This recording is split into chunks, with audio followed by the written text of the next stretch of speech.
Hey everybody, welcome to New York Nerd Show Slam Nation Wrestling. As always, joined on the other end of the East Coast, Lord Cash. How you doing today? You are my tag team partner for tonight. That was not even rehearsed at all. Not at all. That's how in sync we are. We're not even Backstreet Boys. Yes, exactly. But in about 40 minutes, we'll be saying bye, bye, bye. But for right now, we're saying hello. Tonight, we're going to be talking about the worst WWE tag teams of all time, not necessarily by reigns or anything of that nature, but just simply our least favorite. Yeah, you'll see some of ours are actually pretty well known. Yeah, these ones are in our opinion. So by all means, if you disagree or agree for that matter, leave those comments down below. Let us know what your thoughts are on how well do our least favorite tag teams match up to your least favorite. And again, I was going through them like, okay, should I do it because of this? Should I do it because of that? And I was like, no, I just don't like them. Yeah. I just don't like them. So yeah, that's what I was saying. I was talking to some friends too today. I'm like, it has nothing to do with title reigns. Yeah. At the time when they wrestled, not even like in retrospective, when they came out, I'm like, no, go away. Just don't want you on my TV screen. Yeah. And it's one of those things where I'm like, okay, so I'm only going to pick the worst ones if they've never held the title. Then I'm like, no, I'm not even, I don't like them. I don't like them. Yeah. There was a lot of random teams that held the belt too. So it was kind of like, yeah. So let's just get, started with this. So this is going to be our least favorite. You can join us right after this too. We're going to be our favorite, tag teams of all time. So you can check out two separate videos and see how it goes. But we do thank you for joining us, by the way. If you are a subscriber, awesome. If you're not, just go ahead and leave a like us. You know how to do this. It's in YouTube, Facebook, and Twitch land. Welcome to the year 2020, right? Yeah, 21. Well, yes, of course. But it's like, But anyways, yeah, we're doing our own tag team videos with the best and worst on the Slam Nation. All right. So would you mind if I started with my least favorite? The ring is yours. Thank you, sir. My least favorite tag team, not in any particular order, but one of my least favorite is the 2005-2006 Return of DX. Okay. I can't stand this act. It was so forced. They came back and they were making fun of the McMahons, doing the poopy jokes, and McMahon loves his own cock, and then they brought a Hornswoggle into the mix. It was just bad. I didn't enjoy it at all. Maybe I wasn't the target demographic, but I was a fan of DX back in the Attitude Era. This just wasn't for me. What are your thoughts on the DX Reformation? So I necessarily didn't. I didn't watch them live in the Attitude Era. So I've only seen the best of videos situation of them. However, I guess I was one of the target groups of them because I enjoyed them.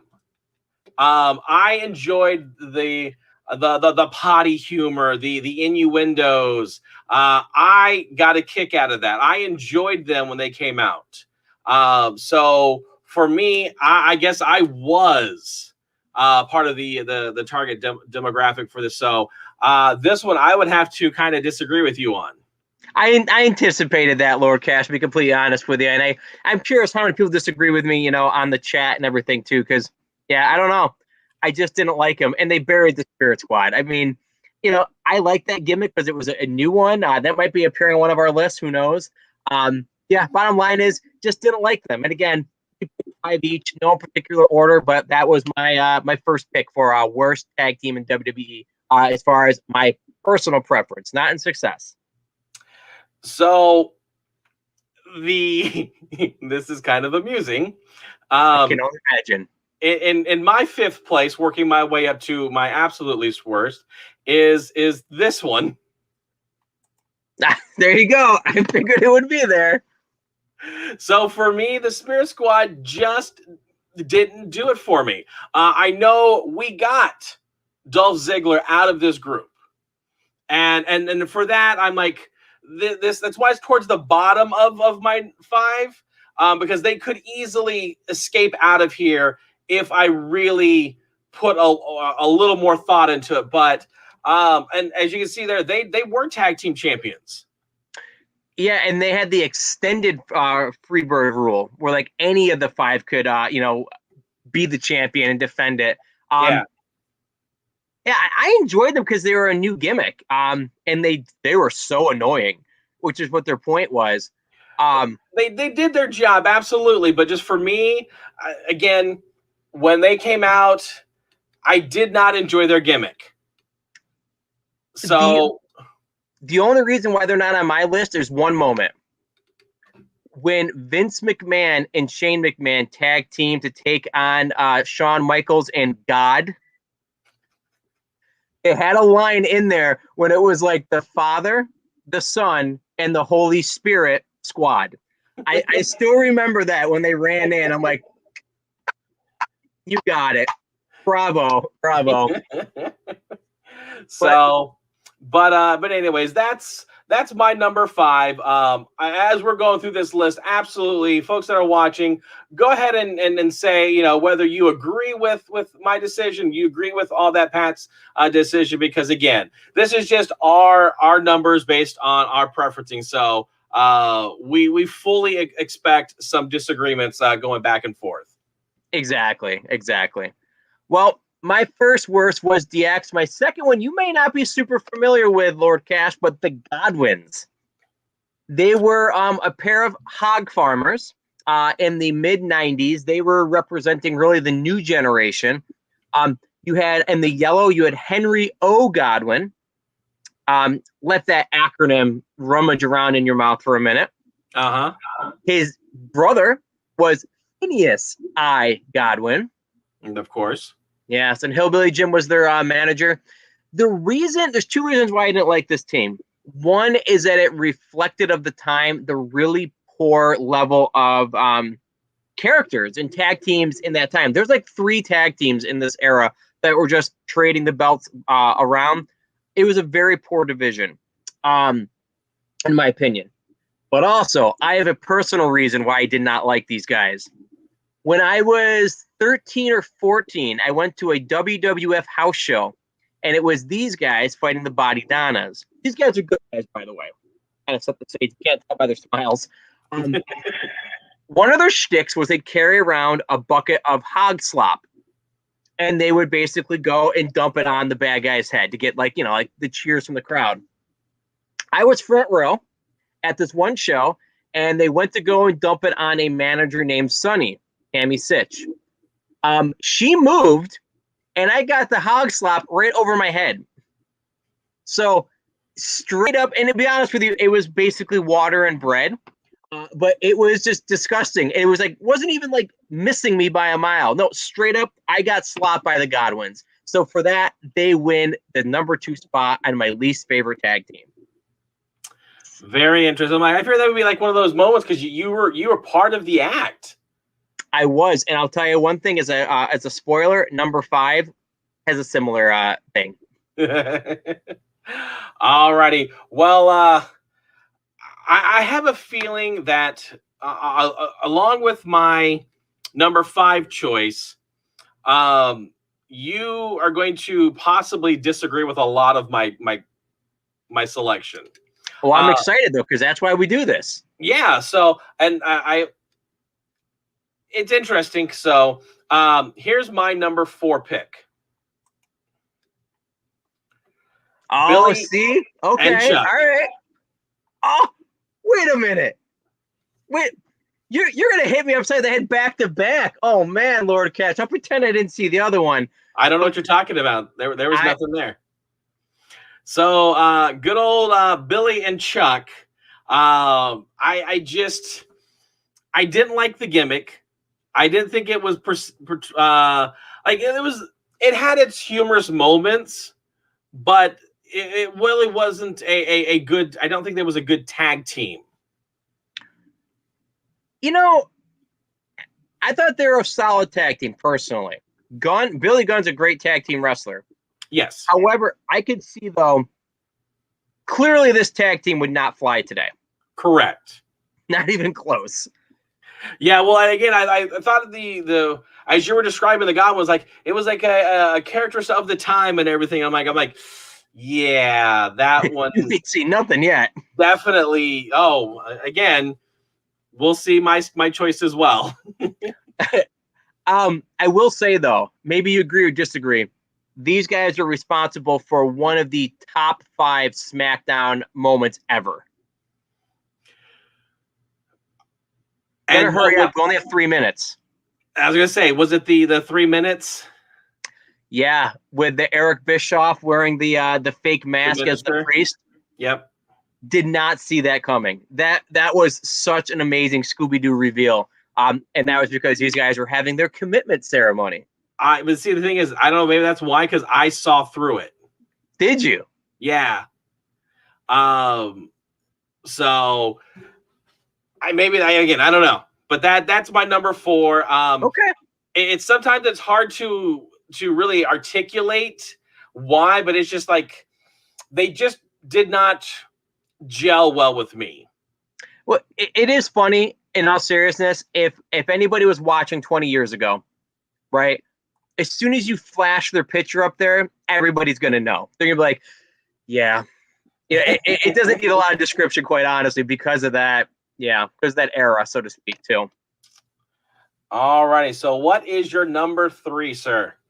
Money Incorporated. The $1 Million Man, Ted DiBiase, Erwin R. Shyster, the Tax Man, and they were brought to the ring by Jimmy Hart, the Mouth of the South.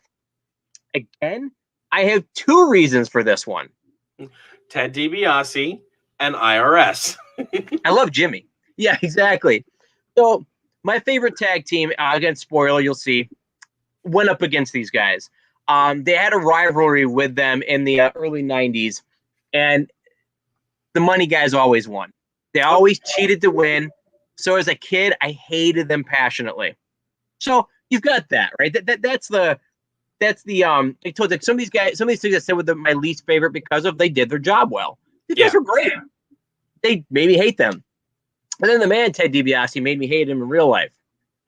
If Ted DiBiase is watching right now, kudos to you. I was working as a ring announcer in Rochester, New York, and he was one of the guests. I actually had scheduled, I won't get too many details, I guess, but bottom line is I announced him to the ring, and I was going to be doing the $1 Million Challenge, where this particular one is going to be bouncing a basketball 10 times. If I could do it, I would win $100. Cool. I knew I was going to be doing this with him. It was a really big moment for me when I used to do ring announcing. I actually had my parents come. They drove an hour and a half to come see this. I had friends come.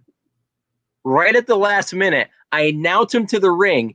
He pulls a random guy that he brought to do that challenge with him instead. I'm literally standing in the ring, just smiling and waving like, yeah, this is what's supposed to happen. It wasn't what was supposed to happen. I was so annoyed because I didn't have my moment in the sun. Oh, yeah. So I'm not a big fan, but at the same time, it's a cool moment to be there. But yeah, not a fan of Money Incorporated. Not a fan of DiBiase either. But it could have just been one night, and that could have been it. Right. It's getting personal tonight here on Slam Nation Wrestling.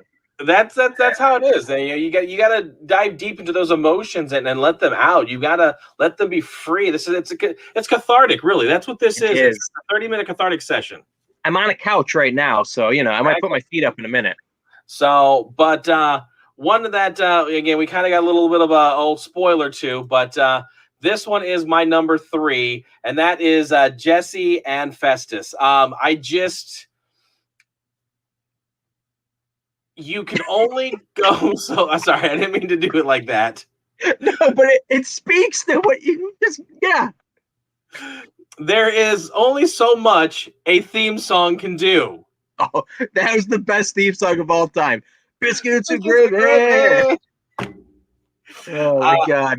I remember us driving down the road and blaring that song on the radio. Yeah, it was like that one, and then we'd Ooh Chavo people. Ooh Chavo! And peel out. Oh my God! But I don't know. It just did not. It just did not vibe with me. And this would not work either. You had a guy that was basically mentally challenged in whatever way. He would come to the ring in a I don't remember what the phrasing would be, but like he just was out of it. Then they would ring the bell and he'd turn into this massive raging character. Yeah. I loved the act, but like you said, it was so limited. And then he would end up going into the Straight Edge Society, and they did write off the character, I think, actually pretty intelligently, saying that he was basically heavily medicated or something like that, and that's why he joined the Straight Edge Society. Now he's one of the good brothers in AEW. He's actually doing very well for himself as Doc Gallows. But yep. Yeah, I enjoyed the team, but you're right about the theme song. That was pretty much the only reason why. That was the only reason. They had no moves. I think he did a flapjack, if I'm not mistaken. But, you know, do you remember Jesse, though? Do you remember him having a very short-lived singles character after this? No. He was a fly white boy. It was like Grandmaster J or something like that. Interesting. Yeah, we'll have to pull that one up, but it was very, very limited. Very, very short run. All right, here's my next of my least favorite wrestling teams. These guys were supposed to be hated, and they certainly were. And so are you familiar with the Right to Censor? Because I think they came around just before you started watching again. I believe, again, by best of packages, basically they kind of were the goody-goody two shoes, and you couldn't do anything inappropriate or anything of that nature. Yeah, they basically served to try to kill the Attitude Era. That was like their actual gimmick.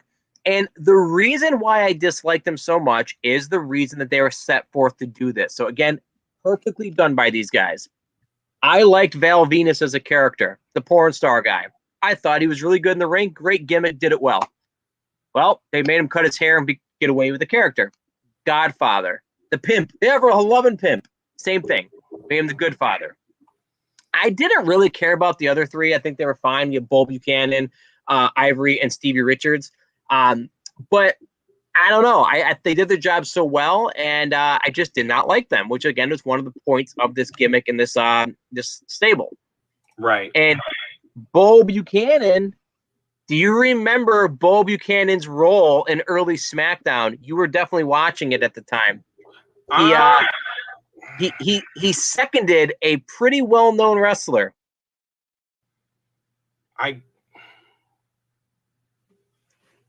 He came out when John Cena debuted. He was Bull Buchanan. He was B squared, exactly. Wow, that's great. So yeah, that's my number 4. I think it was 4. I'm not really counting. So how about you, Lord Cash? Who is your next least favorite tag team? Oh man, I am just going to stir up all sorts of hatred from you on this one. I feel. I'm wondering what you got. So here's my number 2 least favorite. So this is not my ultimate least favorite. This is like my number 2. So this is the runner-up. So if by chance the first one can't compete, these guys are going to take to the field. You ready for this one?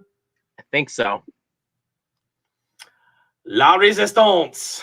Oh, they were totally going to be on my list too, Lord Cash. I saw that. I was thinking about them, and I'm like, I didn't hate them, but they're pretty awful. I mean, I liked Rene Dupree because of his French tickler, his little dance thing he did. Because he has a tag team too that with Kendo Suzuki. I was kind of like maybe, but yeah, they weren't all that great. But they won the belts like 3 times. Yeah, that's one of those things where I'm like, I feel like I couldn't include them because they had won the belt. But again, I just because you've quote unquote won the belt doesn't mean that you were a good tag team. It just means you got the kind of the push from the company. Yeah, exactly. What's funny is their theme song. I was watching news. I don't remember. This was years ago. I did see a news thing, maybe even on YouTube. They used their theme song as a news report theme song somewhere. Like it's in the public domain that like dun, dun, dun, dun, dun, like their theme song was on there, and I'm like, that's the La Resistance theme song. And it's not like the French national anthem or something like that. Not for these guys. They had like it might even be in Digital Juice. secrets to everybody in YouTube world, but it's available for a download. We'll take a look at that.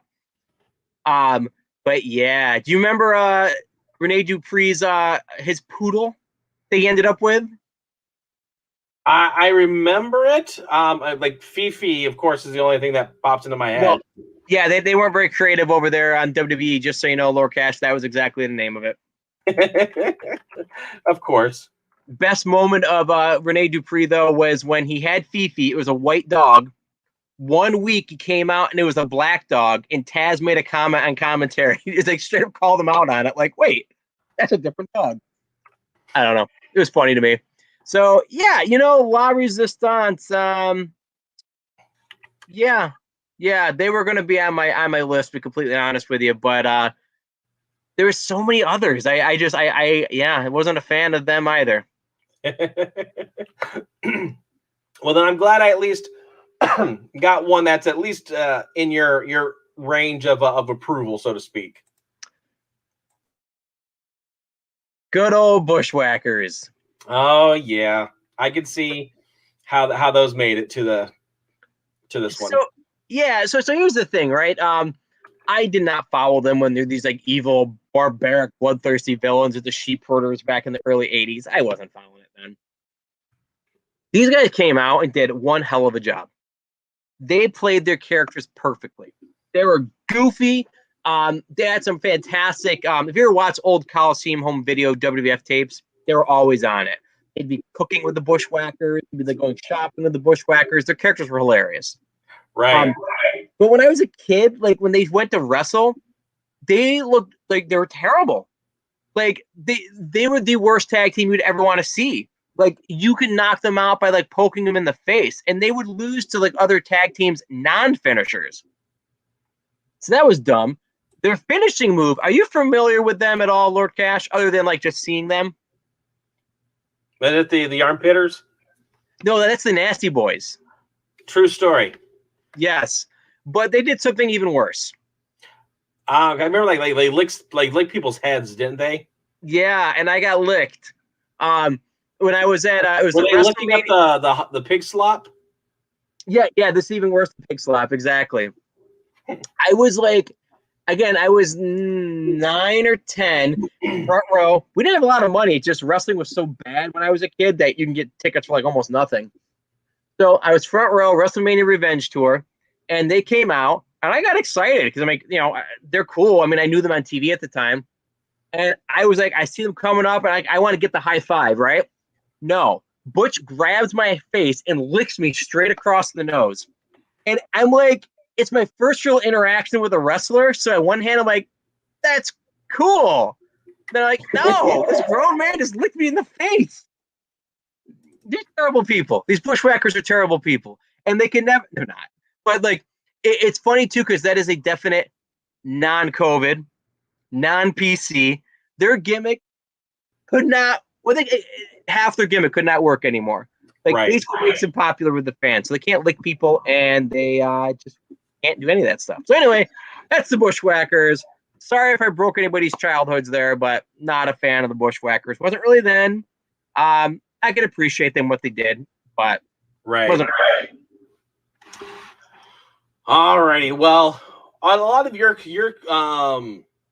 selection definitely was in like in the 90s time frame. Yeah. I really don't think anybody like from in the 2000 was there.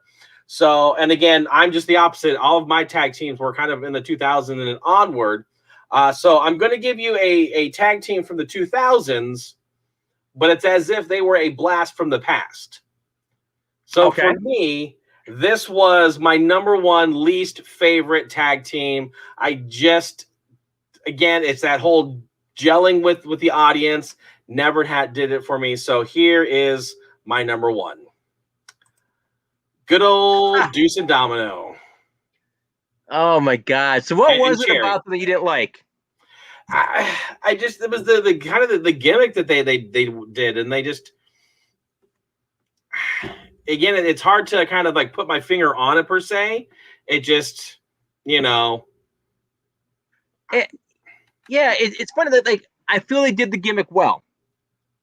You know, they're supposed to be greasers, you know, and Cherry was the like little roller girl, you know, and they had the theme song, they had the limo, the 57 Chevy or whatever, the Cadillac, and Yeah. the company was behind them. They had the belts for like a year. But yeah, it was out of place. It was out of place in that era, and I don't recall a whole lot of storyline with them. Yeah, there really wasn't. Yeah, they kind of just like they put them out with there, and then it said, yeah, these guys are going to get over by playing this gimmick. No, they needed to have some kind of a storyline with somebody that was like, you know, I don't even know. Like they didn't sing either. Like Honky Tonk Man could at least get away with it because he'd annoy you no end because he sung terribly. Right. Yeah, I thought about these guys as well, Lord Cash, and I couldn't even pick a reason. You know, that like there's some characters in wrestling, you know, gimmicks that I was still kind of like, I knew why I hated them. These guys, I was just like, yeah, I didn't put them on there because I'm like, what did they do? Right. Either way. Well, and maybe that's the reason why they were the worst tag team, because they did nothing. It's true. You know, maybe that is the words that we're trying to, you know, enunciate, and that's the reason why. I think you're right on that in all seriousness, because yeah, a whole lot of nothing is a whole lot of nothing. So that brings us to the end of our first episode, which is our least favorite WWE tag teams of all time. Remember, these are our thoughts. What are yours? Leave them in the comments below. We're really curious to see them even after the fact. Now, we are going to go live in just a moment with our next episode, which is our favorite of all time. But if you're watching us on delay and on rerun, fine. Just still I'll throw it in the comments. But you can also check out some of our other shows, which include Slam Nation Wrestling, as you're watching right now. We do have a video game show called The Game Room on Wednesdays. I Stream, You Stream is on Thursdays. This week, we're going to be taking a look at it, kind of a preview of what's to come in August on all the different streaming services. Funko Royalty is on Friday. Mail Call Mail Time is on Saturday. Call the Wilds on Sunday. And Crazy Card Collecting is on Mondays. Well, Lord Cash, I'm ready to head on out and go to the next eventful episode. Are you ready to rock and roll as well? I think we are. Excellent. Well, until next time, thank you for joining us, everybody, and we will see you later. Make sure to like, share, and subscribe, and spread the word of the nerd. Until later, adios.